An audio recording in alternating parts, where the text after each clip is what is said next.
Γεια σας από την IFA 2019, είμαι ο Δημήτρης Κιάνης. Βρισκόμαστε στο περίπτερο της Segway 9bot, η οποία σήμερα το πρωί παρουσίασε τα νέα της προϊόντα και τα πλάνα της για την αγορά. Έχουμε λοιπόν να σας δείξουμε 3 νέα scooters, ξεκινώντας από αυτά που θα ενδιαφέρουν περισσότερο το consumer κοινό. Εδώ λοιπόν βλέπουμε το παλιό 9bot Kick Scooter ES4, το οποίο όμως δεν μας ενδιαφέρει πλέον, καθώς έρχονται στην αγορά τα 9bot Max.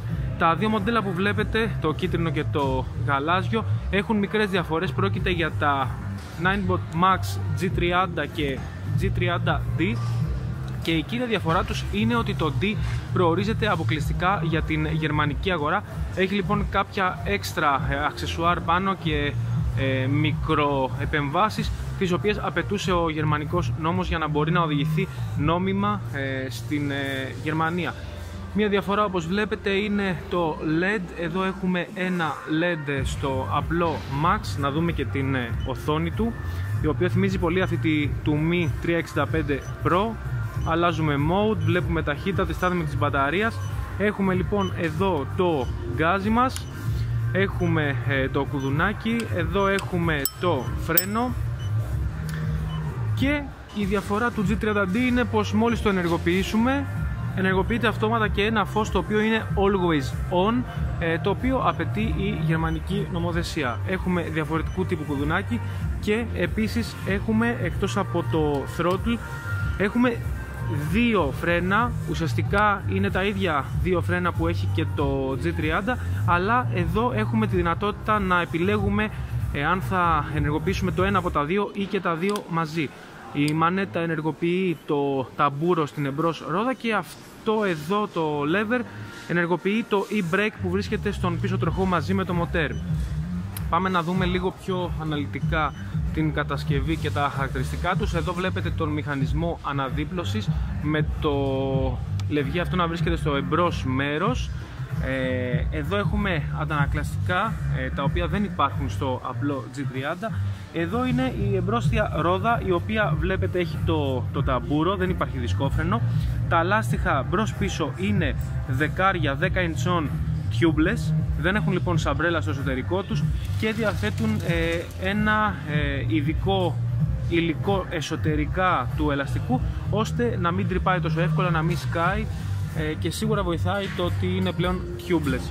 Βλέπετε εδώ το σχεδιασμό του σασί, θυμίζει πάρα πολύ τα γνωστά μοντέλα της Xiaomi, τα Mi 365 και Mi 365 Pro. Έχουμε ένα αρκετά μεγάλο deck. Άλλη μια λοιπόν καινοτομία του Max είναι η δυνατότητα φόρτισης. Έχει ενσωματωμένο φορτιστή και μπορείτε να χρησιμοποιείτε, ουσιαστικά να έχετε μαζί σας μόνο ένα καλώδιο, το οποίο βάζετε στην πρίζα και φορτίζετε με ένταση 3 A.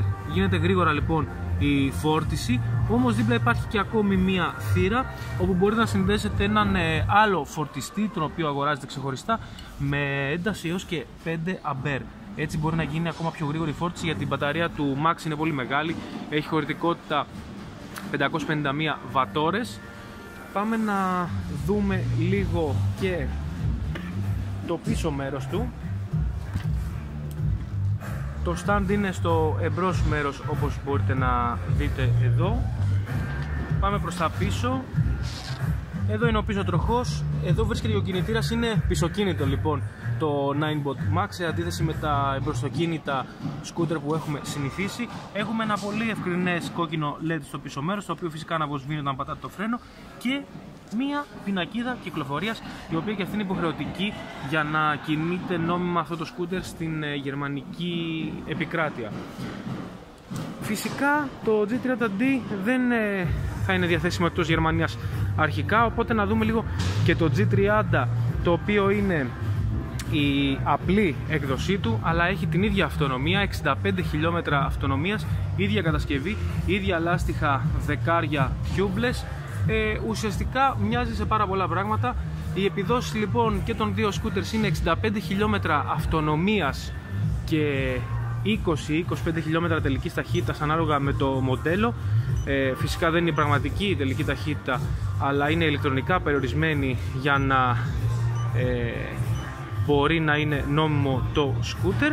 Και σας έχουμε και πληροφορίες για την διαθεσιμότητά τους.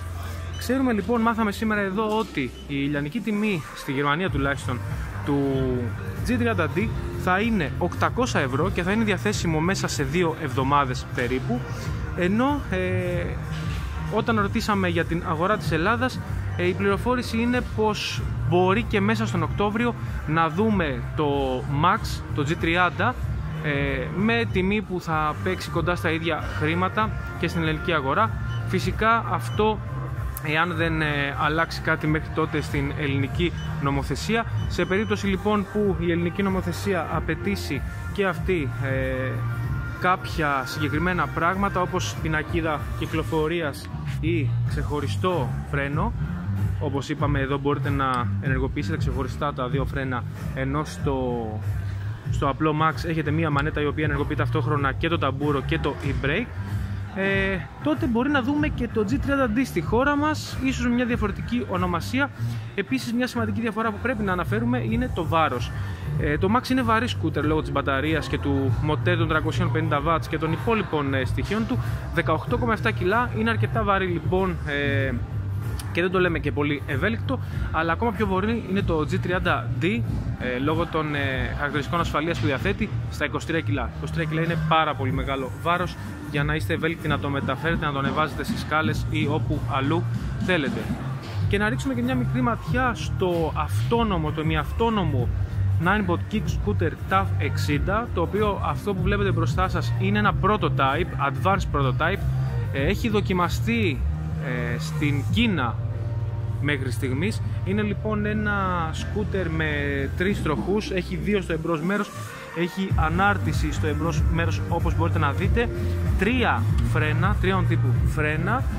Δεν λειτουργεί δυστυχώς αυτή τη στιγμή για να το δούμε σε λειτουργία. Ουσιαστικά πρόκειται για ένα σκούτερ το οποίο θα απευθύνεται στη ride sharing αγορά, όπως για παράδειγμα στη χώρα μας τα Lime ή τα Hive, και έχει ως στόχο να μειώσει τα κόστη και να αυξήσει το περιθώριο κέρδους για τις εταιρείες που δραστηριοποιούνται στο ride sharing.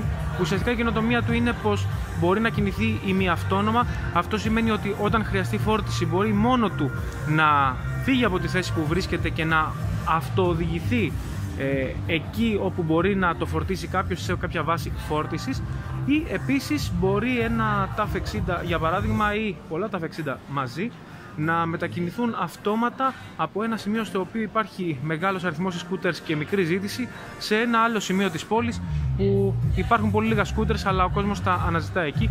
Μπορείτε λοιπόν να τα δείτε, να μετακινούνται όλα μαζί αυτόνομα σαν μια μικρή αγέλη και να πηγαίνουν εκεί που τα χρειάζεται ο κόσμος. Φυσικά αυτό απέχει ακόμα από το να φτάσει στην αγορά. Το 2021 θα το δούμε, αν το δούμε.